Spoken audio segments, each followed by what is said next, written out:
Be involve. நீங்க எல்லாத்திலையும் கலந்துக்கிற இல்ல பங்கெடுக்கிற ஜனங்களாக இருக்கணும்.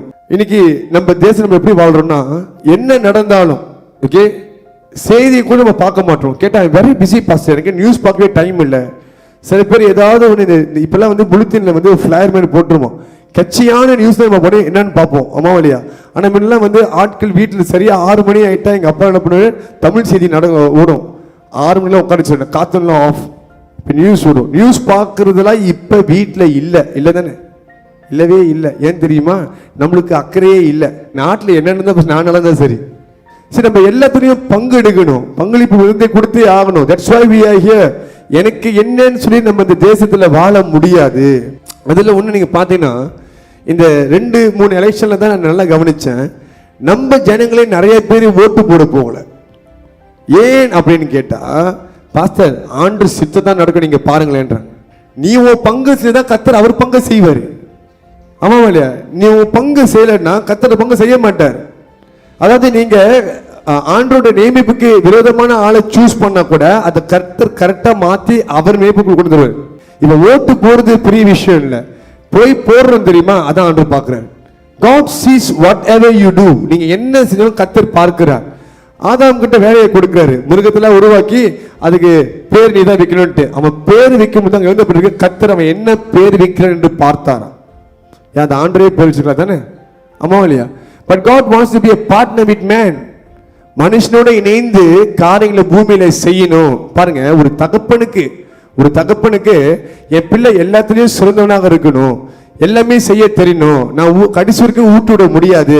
My son must be somebody. எந்த தகப்பனும் மகனோட இல்ல மகளோட வளர்ச்சியை பார்த்து பொறாம பிடிக்க மாட்டாங்க. அதே மாதிரி நம்ம இயேசுவும் நம்ம அங்க காரியங்களை செய்யும் பொழுது, இதுதான் என் மகன், பாத்தியா என்ன மாதிரி இருக்கிறான் அப்படின்னு ஒரு பெருமை பாராட்டுவார். ஏன் தெரியுமா, நம்ம ஒரு பிள்ளையா இருக்கிறோம் அப்படின்னு சொல்லி. அதே மாதிரி பூமியில நம்மளுக்கு நிறைய பொறுப்புகள் இருக்குது. இந்த தேசத்துல கர்த்தர் வைத்திருக்காருன்னா உங்களோட பங்களிப்பு நீங்க கொடுத்து ஆகணும். ஓட் போடும் பொழுது நீங்க போய் தான் ஆகணும். ஜெபத்தோட போய் அங்க போய் போடும் பொழுது நீங்க தவறான ஆளுக்கு போட்டா கூட கர்த்தர் நியமித்தால் நிச்சயமா வருவாங்க, இல்லைன்னு சொல்ல. பட் ஓட்டு போடுறது நம்மளோட பங்கு, போகிறது இல்ல, ஓட்டு போடுறது இல்ல. Hallelujah. But God wants you to move out from your tent and go and choose your leader. பைபிள்ல எல்லா காரியமும் ரொம்ப டீட்டெயிலா எழுதப்பட்டிருக்குது. நம்ம போறோமா ஏன் தெரியுமா, எனக்கு என்ன பஸ் ஆண்டவர் சித்து தான் நடக்கும், அவரை நான் போய் இவனுக்கு போட்டா அவன் தான் கொண்டு வருவாரு, அப்படி நான் ஏன் போய் டைம் வேஸ்ட் பண்ணணும்? We don't understand that our efforts, our physical obedience brings reward from the Lord. நம்மளோட சரீர கீழ்ப்படிதல் தேவனிடத்திலிருந்து பலனை கொண்டு வரும். Don't be a lazy citizen, don't be a lazy Christian. Okay, God has given you this nation. இந்த தேசத்தை கர்த்தர் உங்க கையில தான் கொடுத்திருக்கிறார்.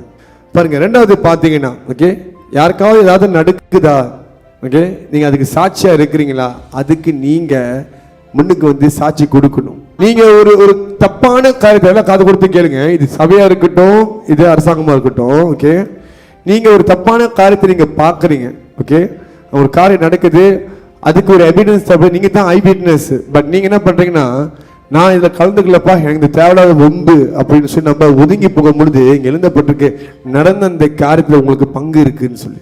இப்போ ஒருத்தன் கொலையே பண்ணிட்டான், அது நீங்கள் உங்கள் 2 கண்ணால் பார்த்துட்டீங்க. எத்தனை கண்ணு?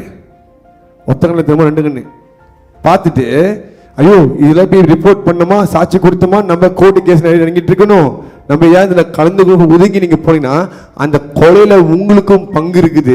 நியாயம் திருப்பி நான் ஆண்டு கேட்பறேன், நீ ஏன் கொலை செஞ்சு நான் எப்போ கொன்னேன் அப்படின்னு கேட்பீங்க. நீ சாட்சியா நீ இருக்க வேண்டும், என்ன பண்ணிட்ட, அந்த காரியத்தை நீ மறைச்சிட்ட. ஓகே, கொஞ்சம் யோசிச்சு பாருங்க. எவனோ ஒருத்தருக்கு நடந்த காரியத்துக்காக நம்ம கண்டுக்க மாட்டோம். ஒருவேளை அந்த காரியம் நம்ம குடும்பத்துக்கு நடந்திருந்தா என்ன பண்ணிருப்போம்? சாட்சி தெரிந்திருப்போம், ஆமாவா இல்லையா? இல்ல நம்மளே பார்த்து சாட்சி கொடுத்திருப்போம். உங்க தாமான்ல இல்ல உங்க பிளாட்ஸ் தான் ஒரு சீரியல் கில்லர் இருக்கிறான். அவன் என்ன பண்றான், போன வாரம் ஏ பிளாக்ல ஒருத்தர் கொண்டுட்டான். இப்ப நீங்க அதை கண்ணால பார்த்துட்டீங்க, நீங்க சி பிளாக்ல இருக்கிறீங்க. ஓகே, இப்ப அடுத்த என்ன பண்ண, பிக்கு பண்ணாலும் சிக்கு வந்துட்டான். ஓகே, நீங்க முதலே அவனை போய் காமிச்சு கொடுத்துருந்தீங்கன்னா அவன் பிளான் 2வது பிளான் சி பிளாக் வரணும். உங்க வீட்டுல ஒரு கொலை விழுகிறதுக்கு யார் காரணங்க? நீங்க தான். போன வாரம் பார்த்தீங்க, மாட்டி விட்டு இருந்திருக்கீங்களா? இப்ப ஆட்டை கடிச்சு மாட்டை கடிச்சு கடிச்சியா உங்களே கீகீர் பண்ண வந்துட்டான். ஹல்லேலூயா. இதுதான் நடந்திருக்குது. That's why we must be a witness. நீங்க சாட்சி கொடுக்கும் பொழுது கிரைம் ரேட்டை குறைக்க முடியும். இங்க என்ன பிரச்சனை, நம்ம தான் எங்கேயுமே பங்கெடுக்க மாட்டோமே. எனக்கு என்னப்பா அது என் பிரச்சனை இல்லை, என்னுடைய அது இல்லை. வீட்டு முன்னுக்கு சிசிடிவி இருந்தாலும் போலீஸ் நம்மளை பிடிப்பான் கேட்பான்னு பயந்துக்கிட்டு கழட்டி முடிச்சிடுறீங்க. ஆமாவா இல்லையா? Because you don't care. Compare 1980 70 வாழ்ந்த ஆட்கள்லாம் வேற மாதிரி. அக்கம் பக்கம்னா உடையாருவாங்க, உடனே ஹெல்ப் பண்ணுவாங்க. ஒரு திருடன் பிடிச்சா கூட உயிரை பணியை வச்சு கூட இந்த காப்பாற்ற பார்ப்பாங்க. இப்போ உள்ளவங்களாம் அப்படிலாம் இல்லை. உடனே போனை இப்படி தூக்கிடுவாங்க. எப்படி? ஏய் பஞ்ச நான் லைஃப்ல போட்டுருவேன், வெப்பன் கன்னு லைஃப்ல போட்டுருவேன். ஒருத்தன் அங்க உயிரே போனாலும் வீடியோ எடுத்துட்டு இருப்பாங்க. உண்மையா நான் சொல்றது, முன்ன நம்ம என்ன பண்ணுவோம், கட்டையோ இதை தூக்கி விட்டு அடிச்சாதோ ஒருத்தர் காப்பாற்ற பார்ப்போம்.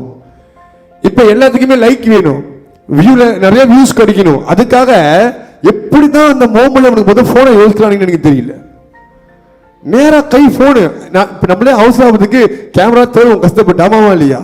ஆனா பட்டுன்னு தந்துச்சிருப்பேன். அப்ப இன்னைக்கு யோசிச்சே இருப்போம், இன்னைக்கு நம்ம கணக்கு ஏதாவது மாட்டாதா, ஏதாவது மாட்டாதா, நம்ம டிக்டாக்ல போடணும், ஃபேஸ்புக்ல போடணும், நம்ம வைரல் ஆகணும். why these people don't care. ஆண்டவங்களை இந்த தேசத்துல வச்சது உங்களை சுத்தி நடக்கிற காரியத்தை பார்த்துட்டு தெரியாத மாதிரி போறதுக்கு இல்லை, நீங்கள் பங்கெடுத்தே ஆகணும். பிகாஸ் இன்னைக்கு மற்றவங்க வீட்டில் நடக்கலாம், நாளைக்கு அது உங்க வீட்டில் நடக்கலாம். நல்லா யோசிச்சு பாருங்க. ரோட்ல ஒருத்தர் இடிச்சு போட்டு போயிருப்பான், அது உங்க டெஸ்க் கேம்ல ரெக்கார்ட் ஆயிருக்கும். ஒரு யாரோ பிள்ளை அடிச்சுட்டு போயிருக்கலாம். நீங்க அதை போய் கொண்டு போயிட்டு ப்ரூஃப் எவிடன்ஸ் போய் கொடுக்க மாட்டீங்க. அன்னைக்கு வேற ஆளை இடிச்சவன் நாளைக்கு உங்க வீட்டு பிள்ளை இடிக்கல தானே. இப்ப அது நடக்கிறதுக்கு யாரு காரணம்? நீங்க தான் காரணம். அதான் சொல்றேன், நீங்க சாட்சிகளா இருந்து சாட்சி கொடுக்காவிட்டால் அங்க நடந்த தப்புக்கு உங்களுக்கும் பங்கு இருக்குது. You have to give. அதுக்குன்னு அடுத்த வார்த்தை கேமரா பூட்டிக்கிட்டு அலையாதீங்க அங்கேயும். ஒருவேளை கண்ணால பார்த்தீங்க, உங்களுக்கு தெரியுதுன்னா முன்னுக்கு போய் நின்று சொல்லுங்க. பிகாஸ் நம்ம நாடு சுத்தமா இருக்கணும், நம்ம நாடு சேஃபான இடமா இருக்கணும்னா அது நம்ம கையில் இருக்குது.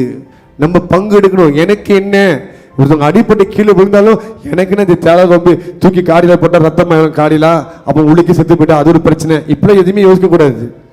If you happen to cross by that place, you have to do something. ஒரு கழுதைக்கு, எதிரியோட கழுதைக்கு பானம் சுமை அதிகமா இருந்தா அதை போய் நீ போய் காப்பாற்றணும்னு ஆண்டவர் சொல்றாருன்னா, ஒரு மனுஷனுக்கு ஒரு ஆபத்து நம்ம போய் பங்கெடுத்தே ஆகணும். அவங்க நம்ம எதிர்க்கிற ஆளா இருக்கலாம், நம்மளோட நம்பிக்கை விசுவாசத்துக்கு எதிரியா இருக்கலாம், doesn't matter, but we have to show love. இந்த மாதிரி உங்க வாழ்க்கையில நடந்திருக்குதா, அது ஆண்டவர் ஒப்பு கொடுத்து மன்னிப்பு கேட்டு அது சரிப்படுத்திங்க இந்த காரியத்தை. Don't be too ignorant to what's happening around you. Hallelujah. உங்களை கர்த்தர் நேரத்துக்கு அனுப்புறன்னா காரணங்கள் இருக்கும். இன்னொரு பக்கம் இந்த கிரிமினல்ஸ் இருக்கிறாங்க தெரியுமா, தப்பு பண்றாங்க தெரியுமா, இவங்களை பார்த்துட்டு இவங்களாம் பாவிங்க, உங்களை மாட்டி விடணும் அப்படின்னு இல்லாம, ஒருவேளை அவங்க தண்டிக்கப்பட்டுட்டாங்க, இப்ப என்ன நடக்கும்? They will be rejected, isolated by this society. அம்மாவாளியா அவங்களோட வாழ்க்கையை மாத்துறதுக்கு கிறிஸ்துவை குறித்து சொல்லணும். ஹல்லேலூயா. தண்டிக்கப்பட வேண்டும், தண்டிக்கப்பட்டு தான் ஆகணும், அணைக்கப்பட வேண்டும், நம்ம அணைச்சு தான் ஆகணும். ஹல்லேலூயா. ஏன்னா 2000 வருஷத்துக்கு முன்பாக பாவிகளுக்கு இயேசு சிநேகிதனாக இருந்தார். தண்டிக்கப்படுறவனை கர்த்தர் காப்பாற்ற கிடையாது. ஏன்னா பாருங்க, சிலுவையில 2 திருடன் தொங்குறானுங்க. அம்மாவா இல்லையா? பாவங்கள் மன்னிக்கப்பட்டது, ஆனா தண்டனையிலேருந்து எஸ்கேப் பார்க்க முடியல. தண்டிக்கப்பட விட்டார். அவர் நினைச்சிருந்தா அங்க மகிமையை காமிச்சிருக்கலாம், நான் உங்களுக்காக சாகுறேன், நீங்க எஸ்கேப் ஆகி போங்கன்ட்டு. ஆனா 2 திருடனையும் சாகிறதுக்கு அனுமதி கொடுத்தார். See, that's God's ordination. இதான் கர்த்தருடைய வழிகள். மன்னிப்பு இருக்கு, தண்டனை நிச்சயம். அரசாங்கத்துக்கு விரோதமா போனா நிச்சயமான காரியம் நடக்கும்.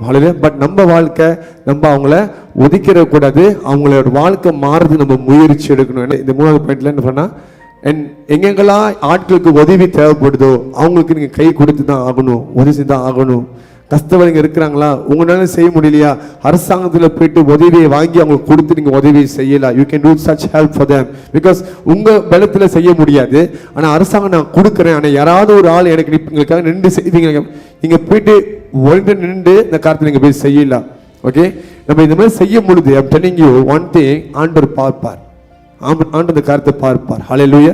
பிகாஸ் நீங்க ஒருத்தவங்க கஷ்டத்தை பார்த்து தெரியாத மாதிரி போக பார்க்கலாம், அவங்களுக்கு ஏதாவது ஒரு வகையில உதவி செய்கிறீங்க.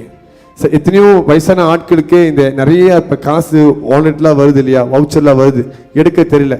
அவங்களுக்கு கொஞ்ச நேரம் நின்று நீங்க ஹெல்ப் பண்ணும் பொழுது அவங்க வீட்டில் செலவுஜமா எடுக்கிறதுக்கு ஒரு உதவி இருக்கும். நீங்க உங்களுக்கு காசு போந்தோடனே அதை பத்தி திரும்பி யோசிக்கவே மாட்டீங்க. ஒரே தலைவலி ஒழுங்கு போறதுக்கு நீங்க வேற ஆளை கேட்டீங்கன்னு அனுப்பிவிட்டுறீங்க. See, the more you practice, the more you can help others. Hallelujah. உங்களோட சந்தோஷம் விருப்பத்தை மாத்திரம் பார்க்காதீங்க, கர்த்தருடைய ஜனத்தை கொஞ்சம் பாருங்க.